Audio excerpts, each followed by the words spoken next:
1935. Agora, é um pouco maior ainda que o valor obtido por Chen e menor que o valor obtido, menor que o valor do material incolor.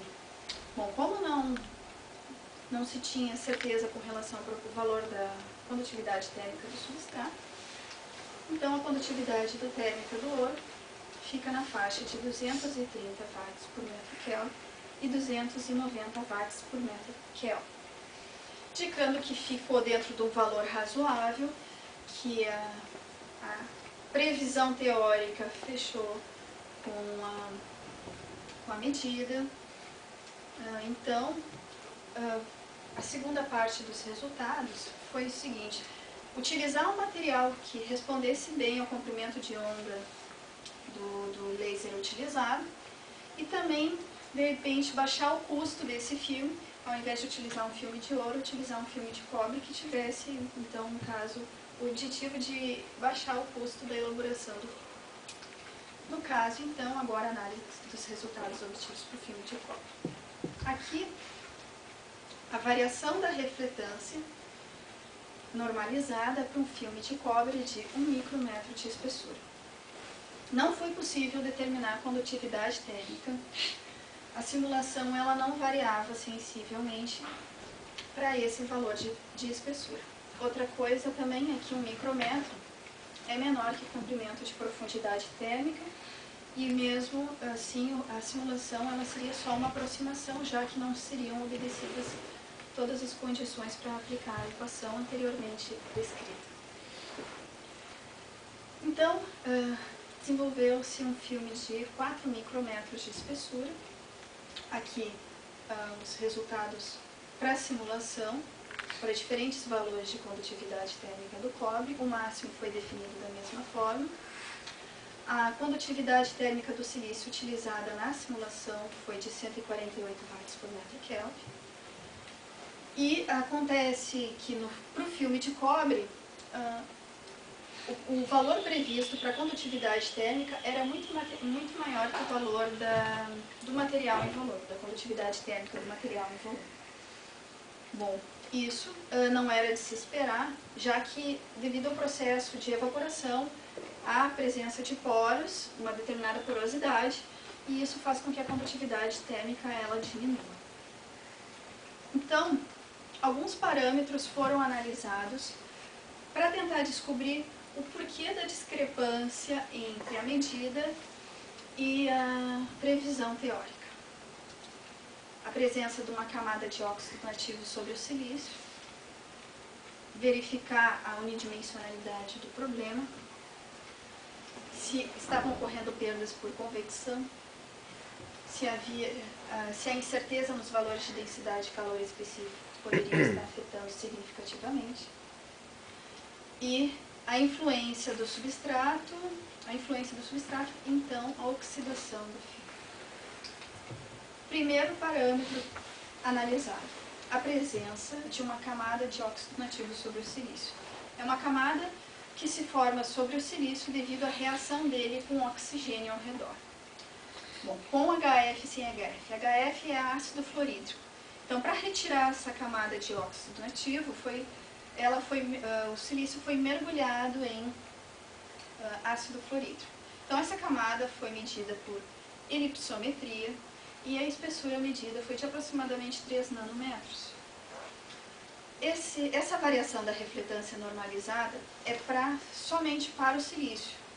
No caso, em preto, sem o HF corresponde com a camada de óxido nativo e com HF sem a camada de óxido nativo.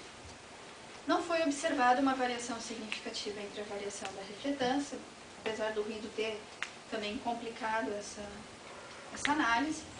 Então, essa hipótese ela foi descartada. Outro parâmetro analisado foi a unidimensionalidade, que foi, na verdade, testado, né? Bom, através de uma íris, foi reduzido o máximo possível o diâmetro do feixe de prova. Bom, e medida a variação da refletância nessa nova configuração. Então, em roxo, com essa nova configuração.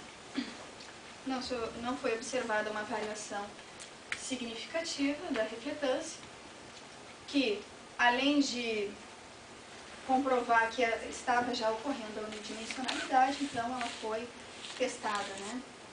Então essa hipótese também ela foi descartada. Apesar de, em processos relativamente rápidos, as perdas por convecção elas serem desprezadas, isso foi testado criando uma câmara para obter vácuo primário sobre a amostra no sistema, né? Então, a variação da refletância em marrom, em vácuo, e em preto, em atmosfera. Não há também uma variação significativa, então não foram as perdas por convecção que ocasionaram a discrepância entre a previsão teórica e a medida. Aqui é uma imagem obtida por microscopia de força atômica para o filme de cobre. Essa variação entre claro e escuro mostra que diferenças entre alturas. Isso denota, então, uma determinada porosidade que comprova que o resultado deveria ser de uma condutividade térmica menor que a do material em volume não maior, já que há uma determinada porosidade. Isso deve diminuir a condutividade térmica. Portanto, a simulação, até aí não se chegou ainda à causa da discrepância. Próximo fator é a influência do substrato. Como foi feito para o ouro, o substrato de silício, agora testado na simulação, um valor de 120 watts por metro Kelvin, devido à alta dopagem. Aqui os valores obtidos para a simulação.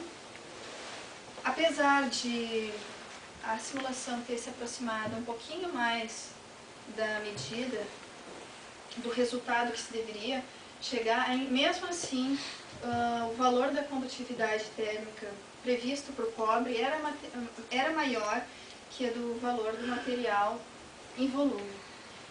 Mas o substrato ele influencia significativamente sim na simulação. Ele é um parâmetro que pode ter influenciado nessa questão. Porém, não foi o único parâmetro, porque senão aqui eu já teria uma previsão bem mais aproximada, né? Mas então, o último parâmetro pesquisado foi a oxidação do filme.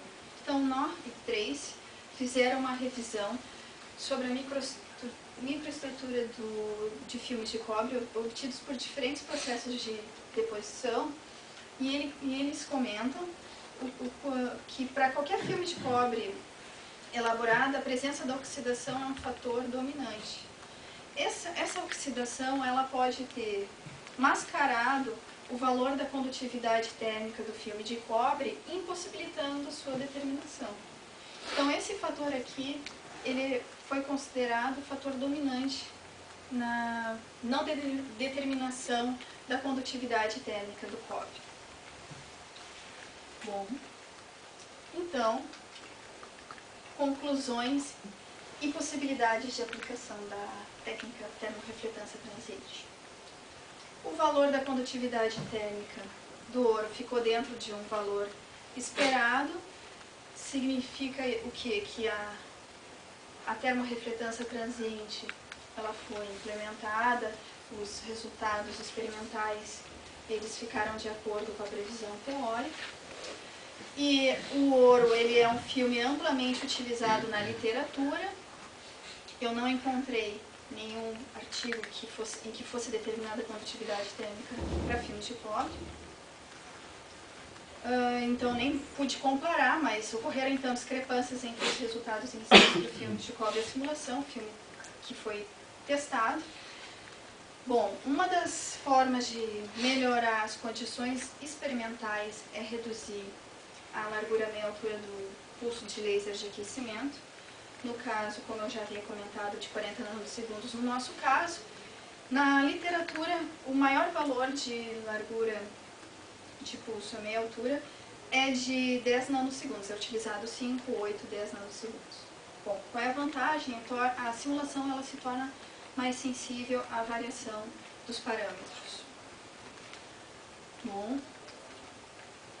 uma possibilidade de aplicação